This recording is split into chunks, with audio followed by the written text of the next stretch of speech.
Assalamualaikum warahmatullahi wabarakatuh.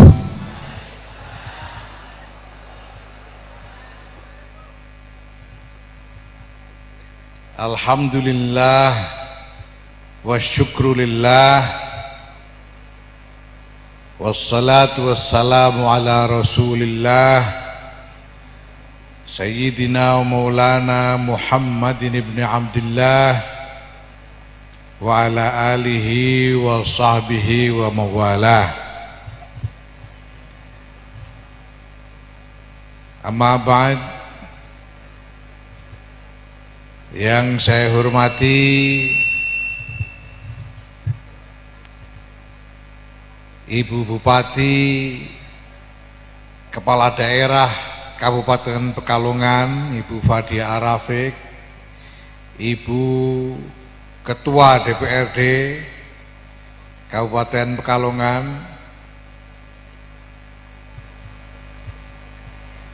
hadaratil afadil, para kiai, para ulama, dari yang besar sampai yang kuntet,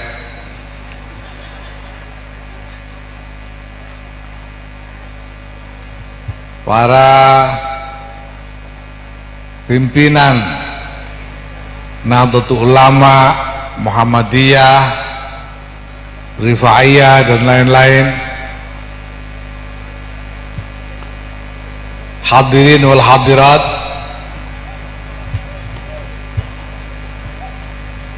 kaum muslimin dan muslimat Pekalongan yang saya hormati, alhamdulillah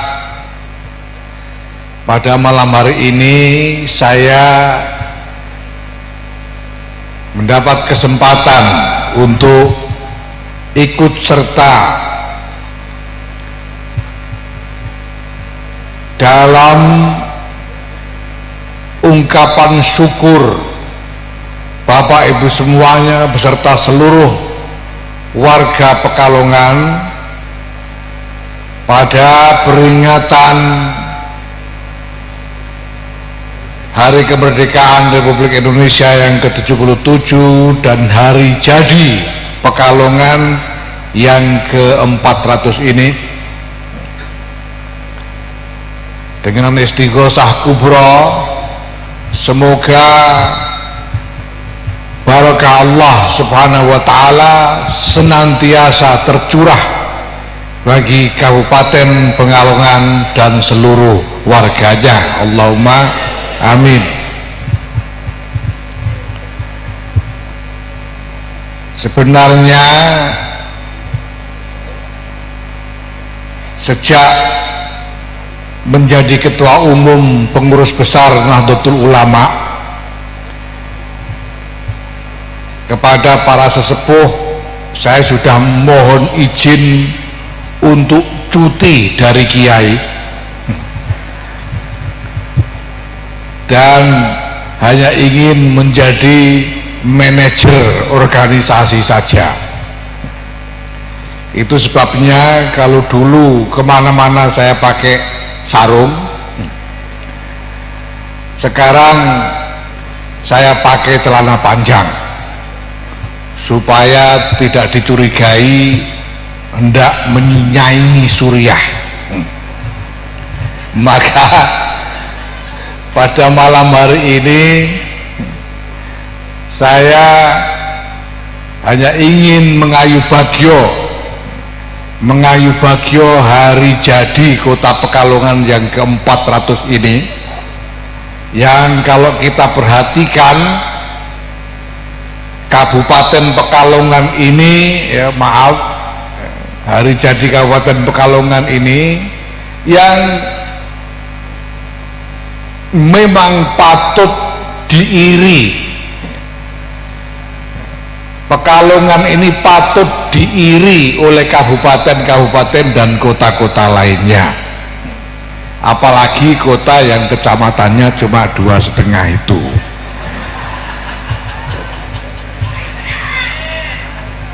Di sini ada 19 kecamatan. Tapi bukan hanya itu.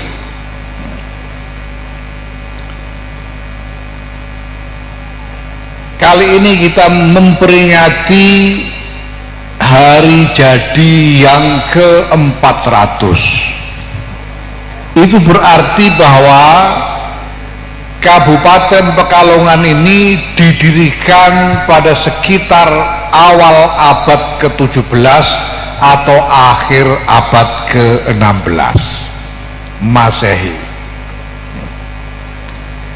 Ini juga berarti bahwa Kabupaten Pekalongan ini berdiri pada sekitar puncak perjuangan para wali songo di dalam melakukan dakwah Islamiyah di tanah Jawa khususnya dan di seluruh Nusantara pada umumnya.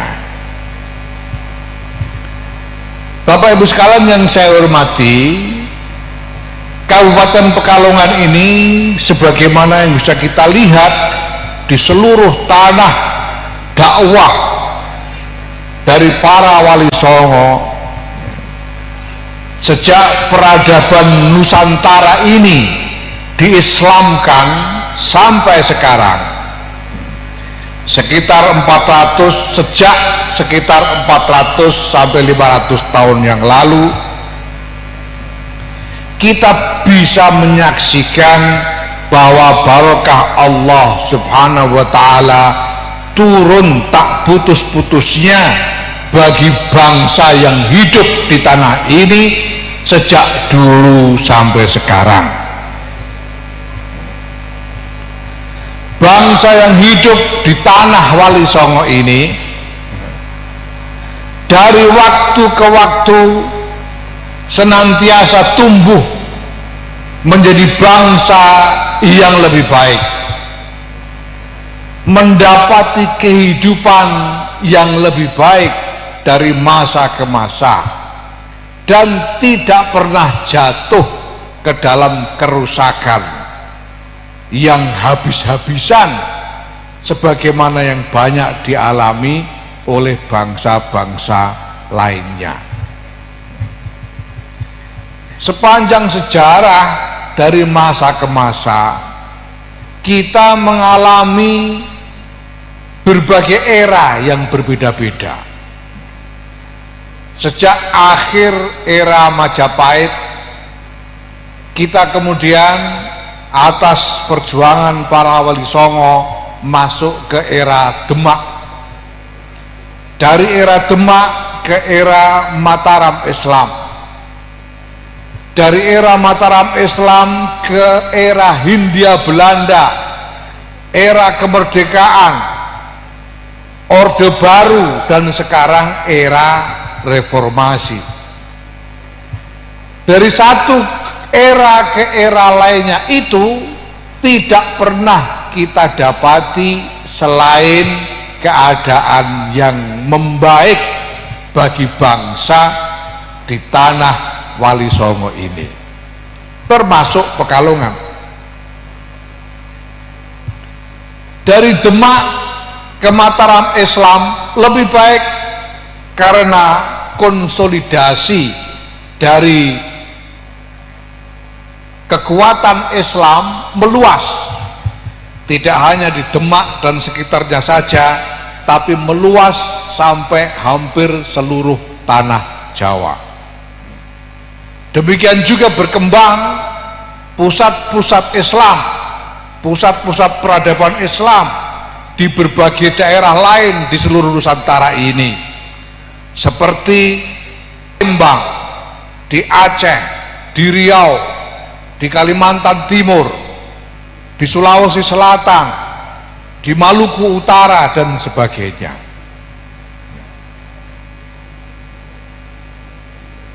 Dari era itu masuk era Hindia Belanda. Apakah keadaan memburuk? Tidak juga. Karena dalam era Hindia Belanda itulah kita kemudian berkenalan dengan tata cara mengelola pemerintahan secara modern. Apapun juga, walaupun tentu banyak ketidaknyamanan sebagai bangsa yang dijajah, tapi pada era itulah lahir pemimpin-pemimpin besar Pada era itulah kepemimpinan Hadratus Syekh Kiai Muhammad Hasyim Asy'ari mencapai puncaknya. Pada era itulah Kiai Ahmad Dahlan mendirikan Muhammadiyah. Pada era itulah lahir pemimpin besar revolusi Insinyur Ahmad Soekarno dan sebagainya. Apapun juga, era ini merupakan era sejarah yang menjadi media, menjadi sarana Allah Subhanahu wa taala menurunkan barokah dalam bentuk yang lain bagi bangsa ini. Dari era Hindia Belanda ke era kemerdekaan Republik Indonesia jelas lebih baik, karena kemudian kita menjadi bangsa yang merdeka.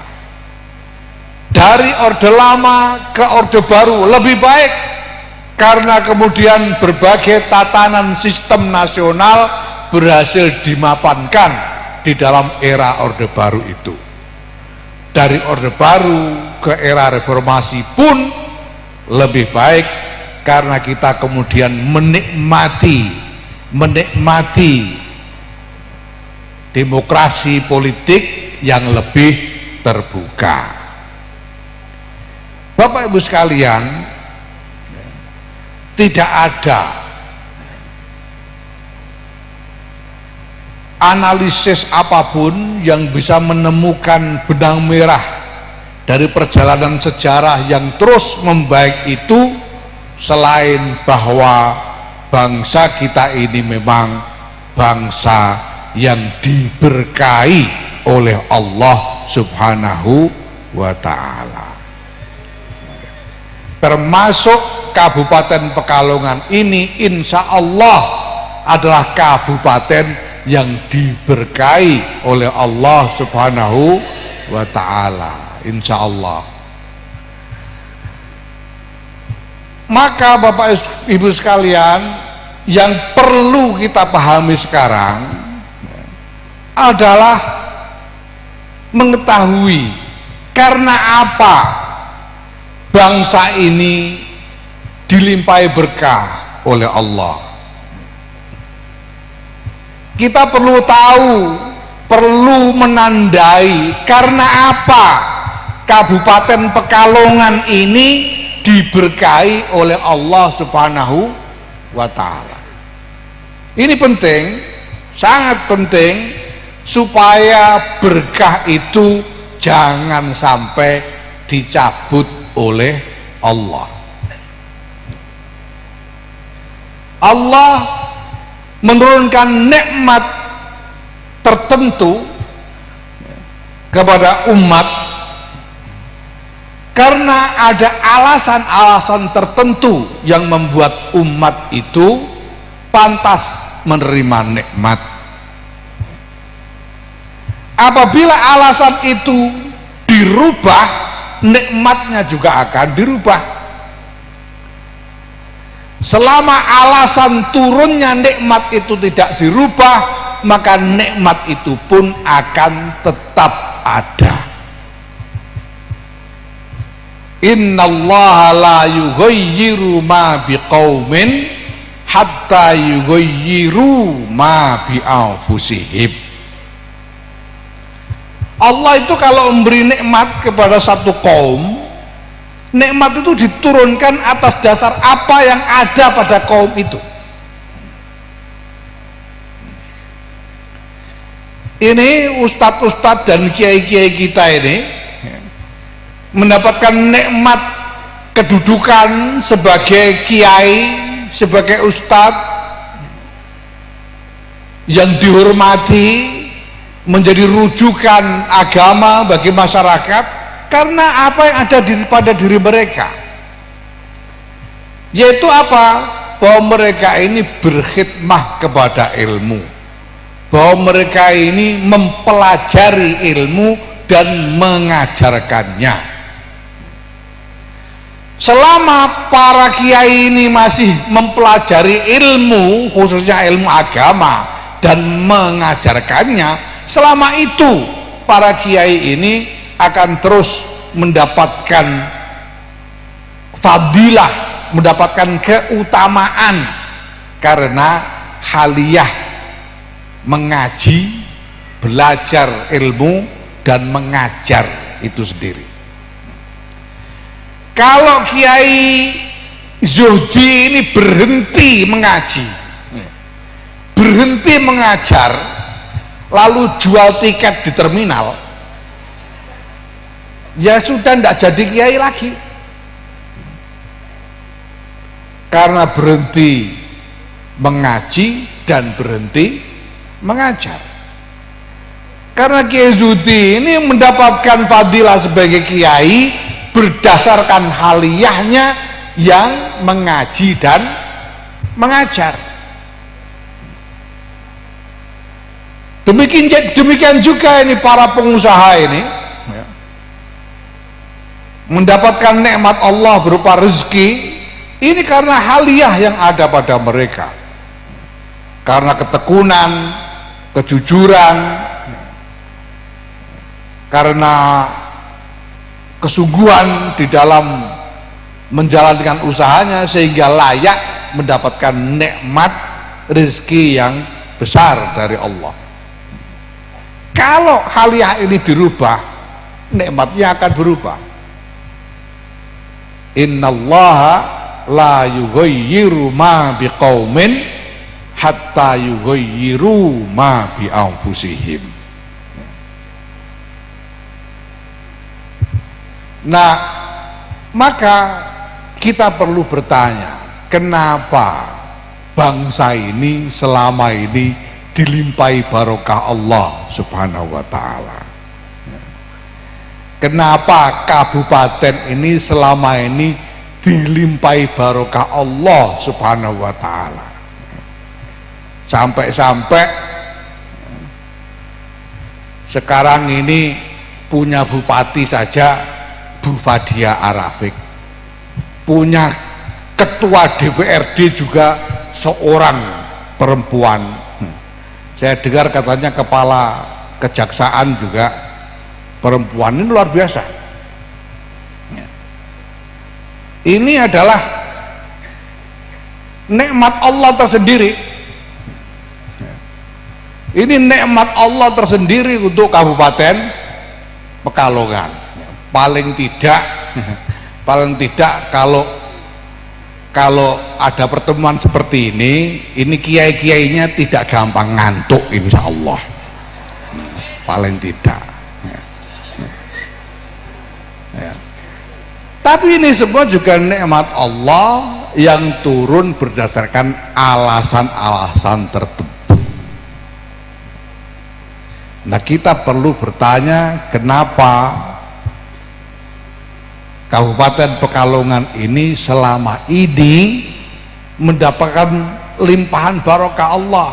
Supaya apa? Supaya kita bisa pertahankan alasan itu dan kemudian berhak untuk terus menerima barokah. Nah, kita perlu lihat dari mana asal usul dari barokah itu sendiri.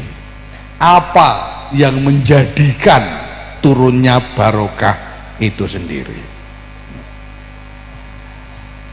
Bapak Ibu, kalau kita perhatikan apa yang selama ini menjadi peri hidup dari masyarakat Kabupaten Pekalongan ini dan masyarakat tanah Wali Songo, tempat kita semua hidup ini, satu ciri khas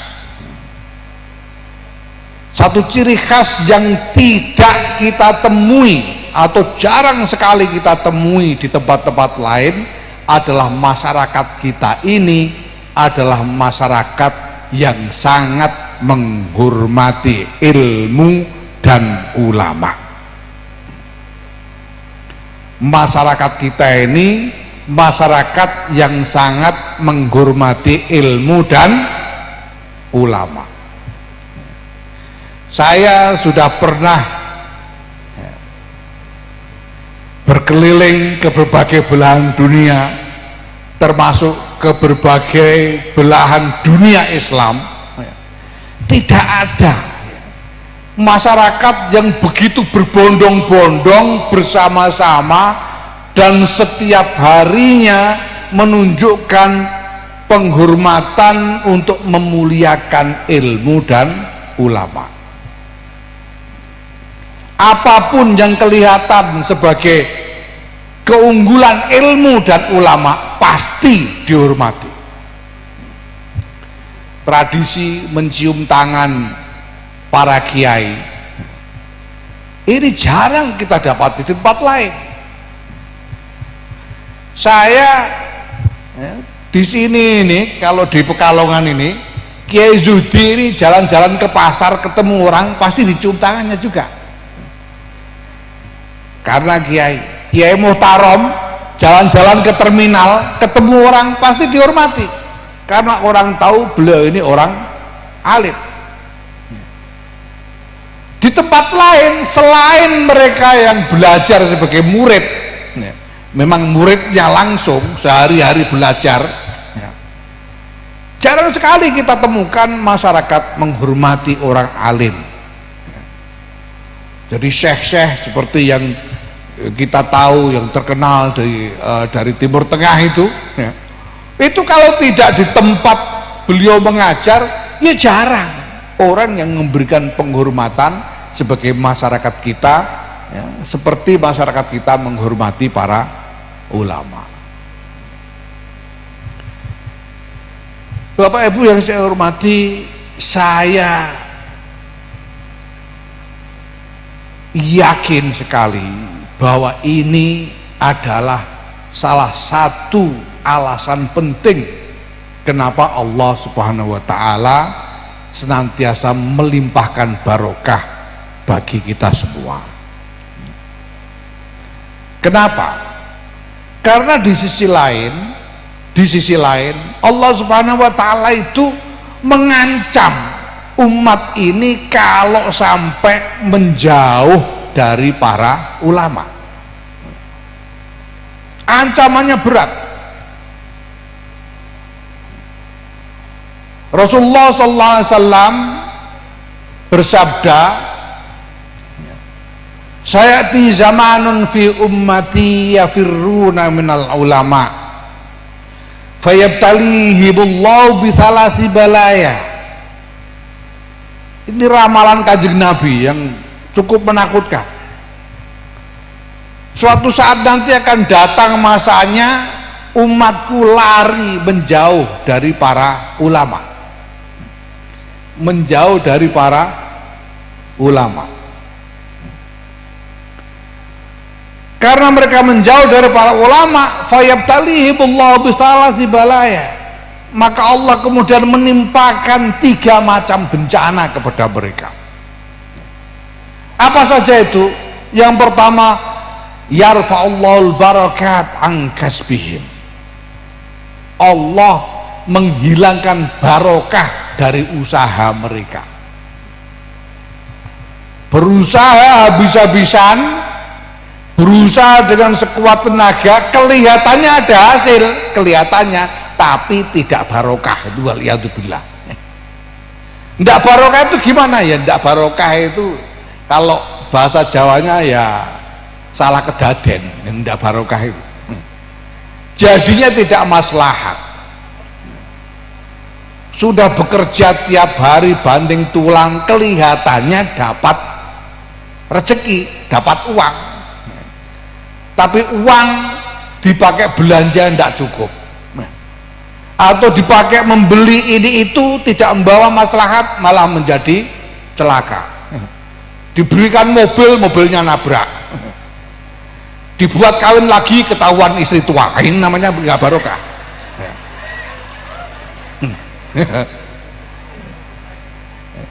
Ini bahaya. Ini kalau yarfa'ullahul barakat an kasbihim wal iyadzubillah. Wal iyadzubillah. Nah ini kalau sampai terjadi, Masya Allah, mari kita rasakan sekarang ini. Kita ini upaya-upaya kita, usaha-usaha kita selama ini masih ada barokahnya atau tidak? Karena kalau yang namanya barokah, barokah itu apa makna asalnya barokah? Barokah itu an-numu waziyadah, bertumbuh dan bertambah, itu makna barokah, bertumbuh dan bertambah. Nah kalau sesuatu tidak bertumbuh dan bertambah dengan sendirinya, ya patut kita pertanyakan barokahnya. Nah ancaman bencana berikutnya lebih bahaya lagi, wa yusallitu alaihim sultanan zolima wal iyadu billah. Diberi penguasa yang zolim. Yang ketiga jauh lebih menakutkan lagi, yakhrujuna minad dunya bighairi iman, keluar dari dunia tanpa iman. Ini wal iyadu billah summal iyadu billah summal iyadu billah.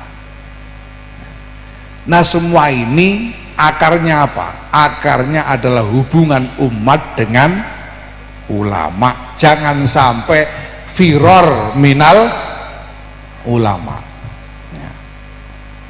Nah persoalannya sekarang, bagaimana caranya kita menandai ulama yang beneran? Nah ini yang jadi masalah. Karena hari ini banyak orang kepingin dianggap ulama. Ada yang bilang malah katanya ulama itu tidak harus manusia, asal takut kepada Allah katanya. Jadi ada Kiai Haji Gembel Wedus misalnya gitu, karena tidak harus manusia katanya. Apalagi kalau cuma dianggap Gus saja. Sekarang semua orang minta dipanggil Gus, tukang sulap saja dipanggil Gus hari ini. Nah ini repot. Nah ulama itu ini mestinya ya, ditandai dengan apa? Ya sebagaimana yang kita biasa baca setiap maulid itu ya. Kita baca setiap maulid ya. Apa itu? Wa bi ayatil qur'ani unu. Ya.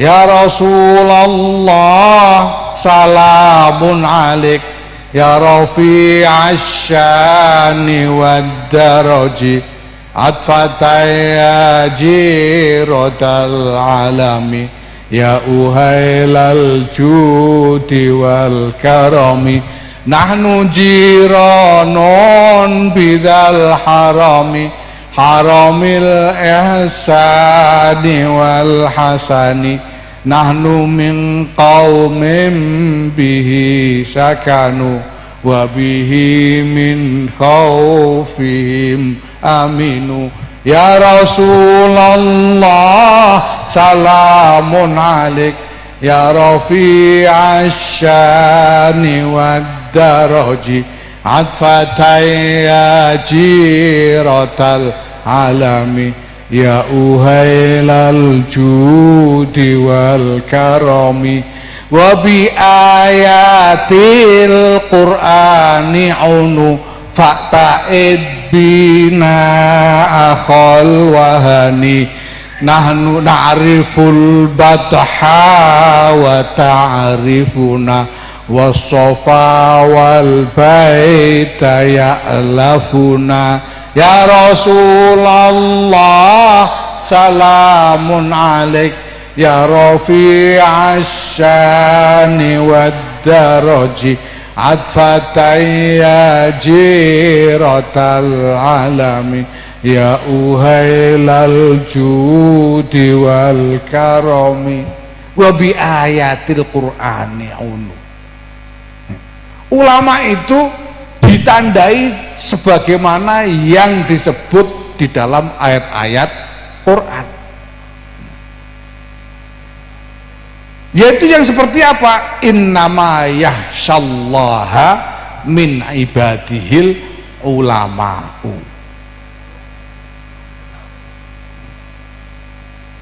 Yaitu orang-orang yang takut kepada Allah karena ilmunya. Jadi takutnya itu karena ilmunya. Ya bukan lalu karena ayam takut kepada Allah terus jadi ulama gitu, ya enggak. Namanya saja ulama itu asalnya dari ilmu, takut kepada Allah karena ilmunya. Ini ulama.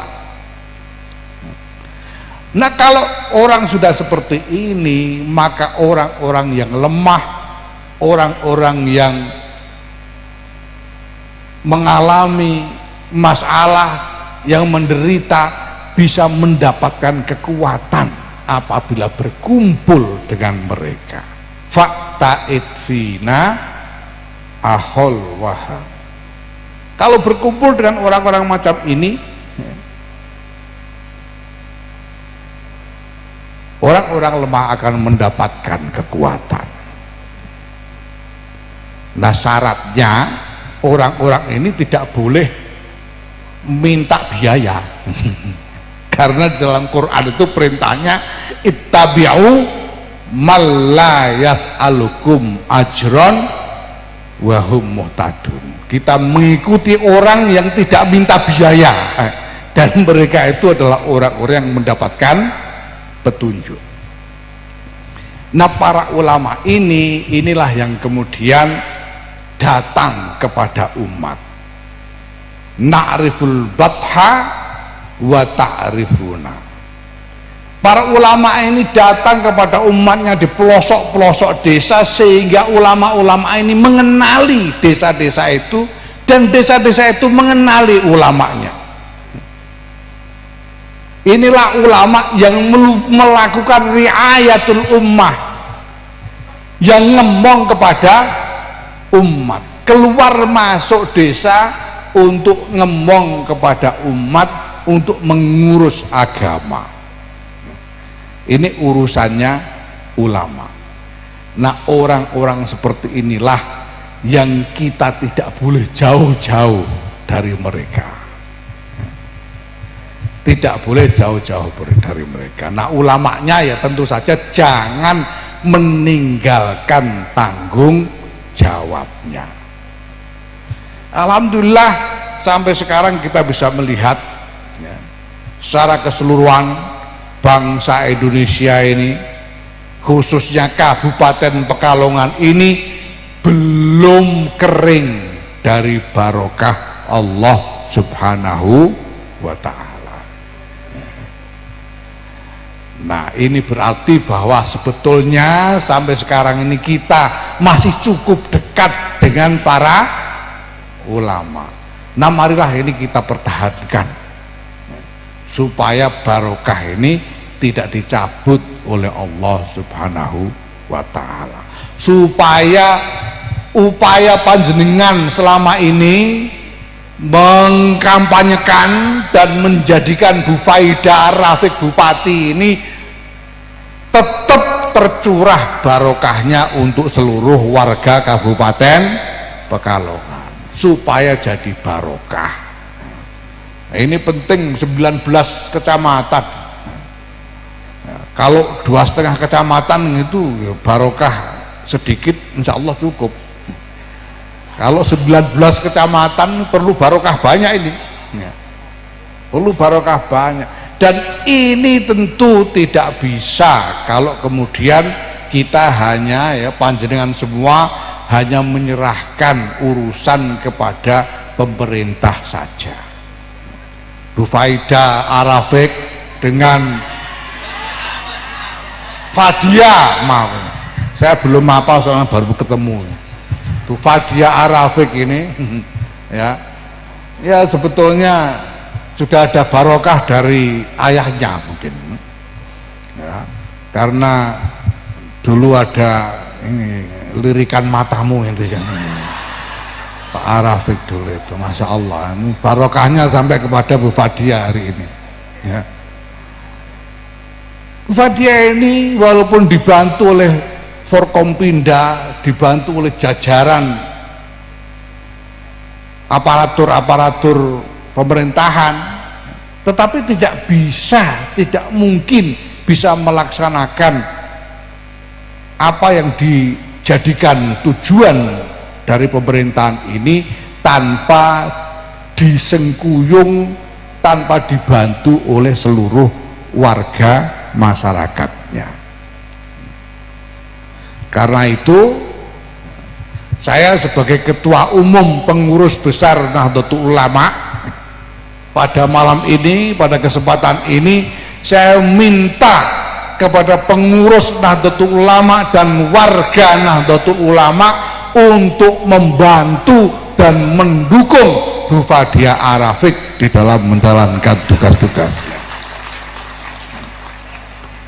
Ini penting karena apa yang menjadi tujuan pemerintahan beliau ini juga merupakan tujuan dari kita semua.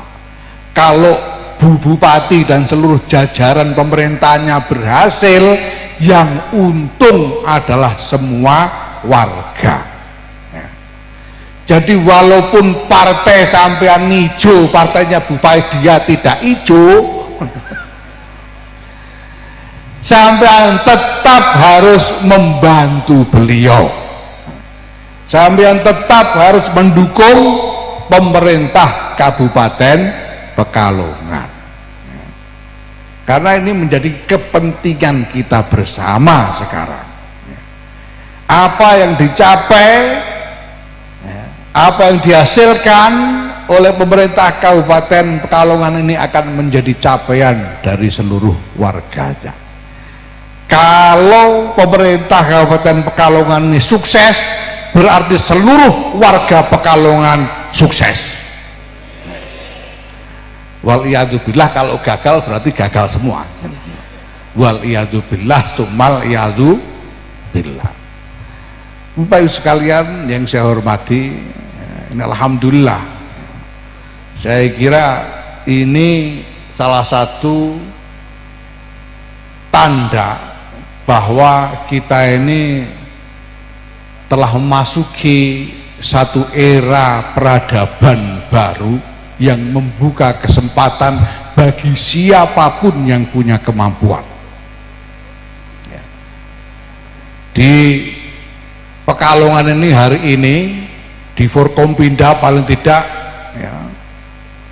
ada Bu Bupati yang perempuan, ada Bu Ketua DPRD perempuan, ada Bu Kajari ya perempuan juga. Saya kira beliau ini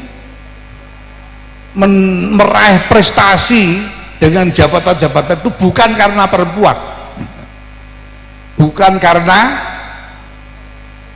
masa sampean milih Bu Fathia karena perempuan kemarin?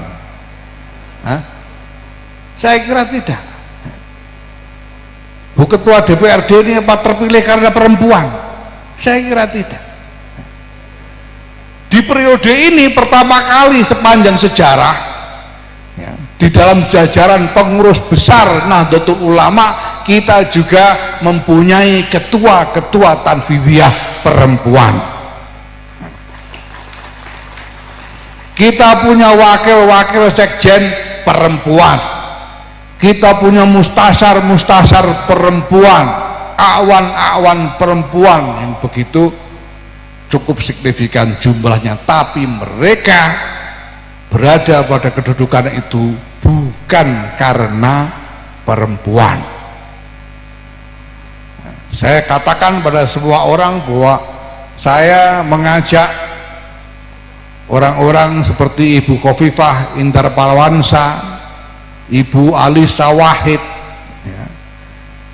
Ibu Nyai Badriah Fayumi dan lain sebagainya, bukan karena mereka perempuan, tapi karena mereka memang punya kapasitas keunggulan yang tidak bisa dicari tandingannya di antara yang lain, termasuk di antara laki-laki yang lain. Saya kira Bu Fadia Rafiq ini bisa terpilih menjadi bupati ya karena ya, apa boleh buat, yang lain nggak bisa nandingi ya gitu aja sudah, bukan karena beliau perempuan. Begitu juga ibu ketua DPRD dan lain-lain ya. Ini semua Bapak Ibu sekalian ya, ini merupakan keadaan yang sebetulnya baik untuk kita semua, yaitu bahwa kita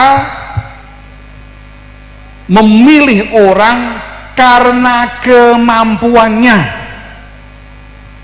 Karena apa? Karena kemampuannya, bukan karena ini itu, bukan karena warnanya, bukan karena hijaunya atau kuningnya atau merahnya, tapi karena kemampuannya. Ini yang paling penting ya. Jadi kalau kita nanti, ini sebentar lagi, ini 2024 ini kita akan memasuki persaingan politik yang luar biasa ya. Saya berpesan, saya mohon kepada Bapak Ibu sekalian, nantinya perhatikan kemampuan orang-orangnya. Jangan asal mau digiring ya, hanya dengan iming-iming warna ya. Jangan asal mau digiring dengan iming-iming warna, jangan asal mau digiring dengan iming-iming agama, jangan digiring dengan iming-iming ormasnya. Lihat kemampuannya. Setuju? Nah, ini yang paling penting. Lihat kemampuannya. Kalau memang unggul, mari kita pilih. Kalau kelihatan tidak unggul, ya walaupun warnanya hijaunya hijau tua banget, ya tidak usah. Kalau memang tidak unggul, apa boleh buat gitu. Setuju? Nah, begitu caranya ya, supaya apa? Supaya kita ini nanti sungguh-sungguh mendapatkan pemimpin-pemimpin yang terbaik di antara semua yang tersedia. Kita semua berdoa mudah-mudahan Kabupaten Pekalongan tidak akan pernah lepas dari curahan barokah Allah Subhanahu wa taala. Semoga Indonesia tidak pernah lepas dari curahan barokah Allah Subhanahu wa taala. Apapun kesulitan, apapun tantangan yang kita hadapi di depan kita, apabila barokah Allah bersama kita, insya Allah yang kita temui di masa depan tidak ada selain maslahat bagi kita semua. Allahumma amin. Al-Fatihah. Bismillahirrahmanirrahim. Alhamdulillah. Iyyaka na'budu wa iyyaka nasta'in. Ihdinas siratal mustaqim. Alhamdulillah rabbil alamin, hamdan katsiran thayyiban barakan fi ala kulli hal, hamdan yafi ni'amahu kafi mazidah. Ya rabbana lakal hamdu kama yanbaghi li jalali wajhikal karim wa 'azimi sultanik. Subhanaka la nuhsi thana'an 'alaik, intaka ba'athnita 'ala nafsik. Allahumma shalli ala sayyidina Muhammadin fatih lima ughliq wal khatim ma sabaq, nasrul haqqi bil haqq wal hadi ila siratal mustaqim, wa ala alihi wa sahbihi haqqa qadrihi mattar azim. Allahumma ya hayy ya qayyum ya dzal jalal wal ikram, ya ilahana illa kulli syai' lahu wahidan la ilaha illa anta ya Allah. Allah Allah Allah. Allahumma ighfir li ummati sayyidina Muhammad, Allahumma arham ummata sayyidina Muhammad, Allahumma ansur ummata sayyidina Muhammad, Allahumma aslih ummata Sayyidina Muhammad, Allahumma farrij an ummati Sayyidina Muhammad, Allahumma kshif kurba ummati Sayyidina Muhammad, Allahumma qdi hajati ummati Sayyidina Muhammad, Allahumma rabbana atina fid dunya hasanah wa fil akhirati hasanah wa qina adzaban nar wa adkhilna al-jannata ma'al abrar ya aziz ya ghaffar ya rabbal alamin. Allahumma rabbana atina min ladunka rahmah wa hayyi' lana min amrina rasyada ij'al lana fi umurina faraja wa makhraja. Wa sallallahu ala sayyidina Muhammadin nabiyil ummi wa ala alihi wa sahbihi wa baraka wasallam. Subhana rabbika rabbil izzati amma yasifun wa salamun al mursalin walhamdulillahi rabbil alamin. Wassalamu alaikum warahmatullahi wabarakatuh.